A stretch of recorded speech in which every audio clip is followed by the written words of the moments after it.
বাংলা টেলিভিশনের পর্দায় একজন জনপ্রিয় অভিনেত্রী সুভদ্রা মুখোপাধ্যায় একাধিক বাংলা ধারাবাহিকে চুটিয়ে কাজ করেছেন, তবে গত 10 মাস ধরে অভিনয় জগৎ থেকে দূরে রয়েছেন।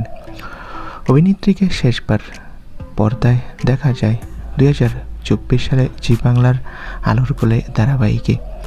এই ধারাবাহিকের পর নিচে থেকেই পর্দার আড়ালে চলে গেছেন। কিন্তু কেন?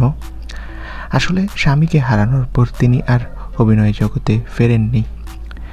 মেয়ের পড়াশোনা, মেয়েকে সামলানো, মায়ের দেখাশোনা করা সব মিলিয়ে একা হাতে ধীরে ধীরে সবটা সামলাচ্ছেন, পরিবারের দায়িত্ব পালন করছেন, আর পর্দা থেকে দূরে রয়েছেন অভিনেত্রী।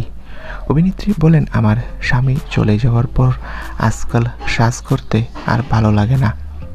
এটাই মূলত পর্দা থেকে দূরে থাকার কারণ। তো বন্ধুরা, তোমরা কে কে সুভদ্রা মুখোপাধ্যায়কে মিস করছো? কমেন্ট করে জানাও, আর আমাদের চ্যানেলটি সাবস্ক্রাইব করে পাশে থাকা বেল আইকনটি বাজিয়ে রাখো। ধন্যবাদ।